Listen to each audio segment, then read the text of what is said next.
السلام عليكم maxaa muhiim ka dhigay inaad isku wareeriso fikirka dadka kale ay ka qabaan lixda step waxa lagu gartaa inaad tahay dadka isku wareeriya fikirka dadka kale ay ka qabaan inaad tahay number 2 waxa laga yaabaa dhaliil yar oo lagu soo jeediyay inay maskaxdaada maalmo dhan ay qabsato tusaale ku siinaya aniga iska soo qaadaya si aad u fahantaan maanta waxa dhacday waxaan ka hadlay mowduuci caadada oo habeenka iyo wixii u fiican waxyaalahaas ka hadlay mowduuca TikTok dad badan daawaday likes badan buu shaqeeyay follow badan buu shaqeeyay dadka way ka heleen falcelin qurux badan buu shaqeeyay okay dad qaar oo kamid ah commentiga ku soo galay ama sida caadiga kula hadlay waxay ku dhaheen maxaa mowduucaas uga hadlaysaa sabab waa mowduuc ceeb ah waa mowduuc aan anshaxaaga u fiicneen hadii aad ku soo caanbaxdid kuma fiicna caanbaxaaga hadhow dadka bulshada waxay ku dhahayaan wuxuu ku soo caanbaxay wax hebel caadada gabdhay wuxuu ku soo caanbaxay lagu leeyahay ku fiicna marka mowduucaas sababta aad uga hadashay maxaa waa ku qaldaneed inaad ka hadashid wallahi waxaan kula talin lahaa inaa mowduucaas profilkaaga ka saar a few days ay kugu qaadanaysaa in maalmahaas oo dhan maskaxdaada ay ku jirto hadalkaas mowduuc qaldan oo ahaa dadka dhan waxay ku qaadanayaan waxay ku dhahayaan mowduuc qaldan oo ku soo caanbaxay profilkaaga inaad soo gelisto ama ka soo hadashid waa ku qaldaneed maalmo dhan waxay kugu qaadanaysaa maskaxdaada hadalkaas number 2 waa midkaas waxaad ku ogaanaysaa inaad tahay dadka kale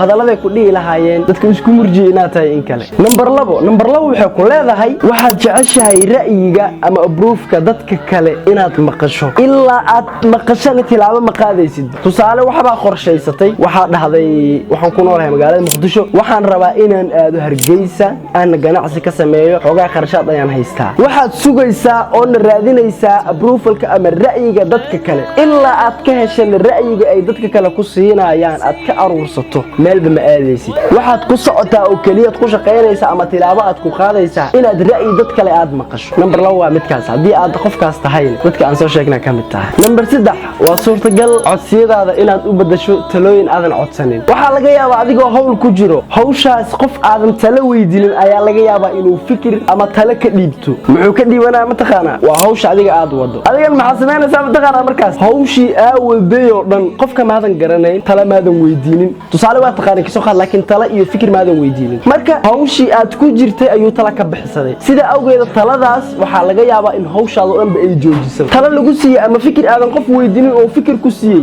waxa laga yaabaa in hawshii aad waday oo dhan inaad joojiso tusaale dadka tusaale wax ku fahmaan okay maanta waxaad qorsheynaysay inaad samaysato ganacsi oo laakiin ganacsi nooceed ma taqaana waxaad rabtay kaliya waxaad dhahday waxaan ka ganacsanayaa waa tusaale kaliya waxaad tiri waxaan ka ganacsanayaa kabaha dumarka wax kale kama ganacsanayo dukaanaad furatay meheradaad furatay dukaankaas kaliya waxa lagu gadaa ama baqaar iska dhig kaliya waxa lagu gadaa kabaha dumarka hawshii waa ku dhaqaaqday kabihii dumarkii aad soo iibsatay dukaankii aad keentay hawshii aad ku gudi jirtaa macaamiishaadii aad u adeegaysaa qof baa imaaday ogow qofka imaaday adigoo hawsha ku jiro maadan weydiinin wax talaa maadan weydiinin wax saale inuu ku siiyo ra'yi maadan weydiinin hawsha adigoo iska gudi jiro wuxuu ku dhahay dukaankii fiiriyay saaxib dukaanka kaliya ma kaba dumar lagu gadaa kaba dumar lagu gadaa dukaankii wax kale lagu ma gado way ficnaan lahayd niyow qaybtaan iska faalahan oo dhan inaad kaba raga soo saarto qaybtaasna khamiisyada raga soo saarto qaybtaana kabaha dumarka aad u dayso qaybtaana cabaayada dumarka aad ku darto way ficnaan lahayd oo ku dhahay talama weydiisay abawelo saasoo ku dhahay maaho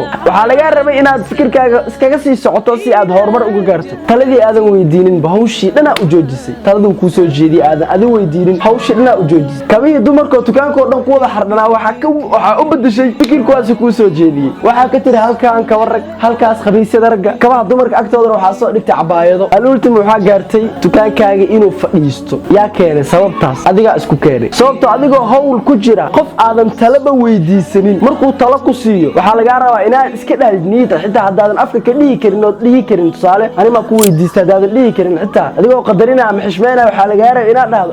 okay way fiicnaan lahayd midaas laakiin waxaan qorsheynaynaa baartiyo kale inaan ka furno meel kale kadib waan ku soo dari doonaa qorshaas oo shaqeynaya ay soo dhawaadeen maxaa laga iibiya qofka dameeshu ku eegiya waa bas marka numberka 3 waa midka number 4 wuxuu ku leedahay wuxuuba ilaahay kuugu adkeeyay inaad dhahdo maya adigoo ka cabsi qaba inaad qof neejibiso tusaale number 4 tusaalooyin badan loo soo qaadan karaa laakiin tusaalaha ugu macquulsan oo soo qaadanayna maanta hawl maalmeedkaaga ama nolol maalmeedkaaga ku gudi jirtaa waxaad gabadha tahay maanta wiil tusaale uma soo qaadan karno gabdhaha ka bilaabayna gabadha tahay abaayo waxa ku gudi jirta hawlahaaga ama qof iska shaqaysanaysa tahay tusaale inkastoo ay soo badneen dadkii ugu xirub aan shaqaystay ay soo badneen laakiin waxay u badan yihiin dad ardaya ama dad teenager teacherka ku jira wax barto waxbarashada tusaale soo qaadan abba maanta wax baa barataa waxa wax ka barataa iskuul la dhaho tusaale imaam shaafici wax ka barataa waxa diidan tahay hadalka mayo dhan buu ilaahay kugu adkeeyay kaliya ha waxaago dhan waa haye iyo ha qofka ku yimid wuxuu ku dhahay abba seeta waa fiican alxamdulillah waa gabar saaxiibtaada oo iskuul kala dhigata abba iskuulkee dhigata imaam shaafici dhigta okay imaam shaafici ma dhigata ha ana waxa dhigta iskuul kala albadar la dhaho ay iskuulkeena ku dhahay waxa jooga macallimiin fiican waxa joogan arday fiican iskuul dabaqu leeyahay bareegiyo kala meel qaar oo qurux badan lagu baashaado leeyahay xitaa waxa kaaga sii darama taqaana iskuulkeena mobile xitaa waa la ogol yahay marketing ku sameysay xayeysiin ku sameysay soo adi marka waxa kugu adag bu ilaahay wuxuu kugu adkeeyay inaa maya wax dhahdo inaa dhahdo abba ma sha Allah keega imaam shaafici keega ku qanacsanahay albadartiin ilaahay adin barakeeyo marka imaam shaafici iska joogaya insha Allah soo idin kala albeer ilaahay adin barakeeyo ina dhaga laga ara mugta laakiin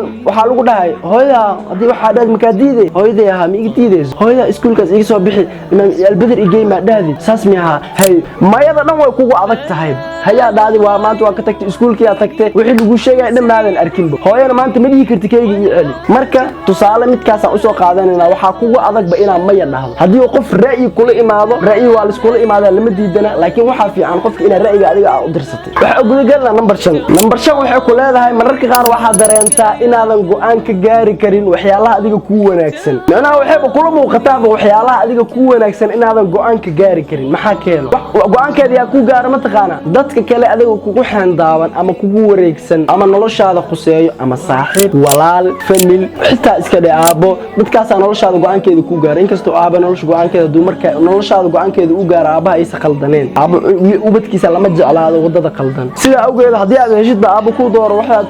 qabsan lahayd way fiican tahay laakiin tusaale saaxiibkaaga ama saaxiibtaada ama qof wax kula ah qofkaas aaba aragtayba inuu noloshaada go'aankeeda adiga aadan gaari karin badana asi waxaan sameeyay waxaan ma sameeyna iska dhaafkan sameey go'aanada waxaad aragtayba in adiga aadan gaarin badana lagu gaarayo qofka hadii aad tahay waxa tahay qofkaan soo sheegnay numberka ugu dambeeya wuxuu ku leeyahay mutaqaana number 6 wuxuu ku leeyahay waxaad inta ugu badan bac ka qabtaa inaad adiga wax khaladay tusaale ibn aadanka qaarkooda wallahi bilaa weena cib yihiin inay wax khaldaan inaad wax khalado waxay kugu toosinaysaa wadada guusha oo ah inaad wax saxdo kulama aad sixta oo khaladkaaga u bato waxa ku xig inaad wax saxdo ha ka baqin maanta inaad wax khalado tusaale hawl baa qabanaysaa hawsha qabanaysid maxay noqon kartaa maanta project aad diyaarinaysaa waxa galaaskiya teacherka waxa soo istaagay macalinka oo jaamacadda wuxuu ku dhahay project heelan rabaa inaan qof u dhiibo qofkii soo diyaariyo waxaan siin doonaa insha Allah marks ama buundooyin baan siin doonaa ayaan u dhiibayaan soo diyaariyo adigu ogtahay inaad soo diyaarin karto laakiin waa ka cabsanaysaa waxa ka cabsanaysaa inaad wax khalado macalinkiina oo natiijada ku siin waayo adigina aad lagugu celiyaad ka baqaysaa sida awgeed waa aamusan tahay jaalisa haysata hadal isleedahay hadan aamus sida awgeed qof kale gadaashaada galaaska imaaday oo jaacad kula dhigtaa galaaska inuu gacanta ka taagto markiskaasna qaadanayo projectkaasna soo xalinayo adi maxaa soo xalin weysi waxaad ka baqaysay inaad maya dhahdo waa muhiim ayadana soo insha Allah inta aan soo sheegnay hadii aad tahay waxa tahay dadka inta ugu badan hadalka dadka kale ay dhihi lahaayeen muhiimada saar soo insha Allah inta hadii aad isku aragto waxa ku dhihi lahaa inta iska ilaali wadaca maanta halkaas ku ekeen doona inta ugu badan channelkan waxa ugu hadalnaa waxyaalaha khuseeyo cilmiga waxyaalaha khuseeyo waxaan ka hadlaynay oo kale soo waxaan ku taaganahay wadadii aan ku tagi lahayn 30k subscribe waa 30 kun oo shakhsi TikTok waxaan ku soconaa wadadii aan ku tagi lahayn ilaa 100 kun iska 60 kun marayna soo insha Allah maanta muuqaalkan halkaan ku ekeen doona iska daawal walka ka qabto dadka kale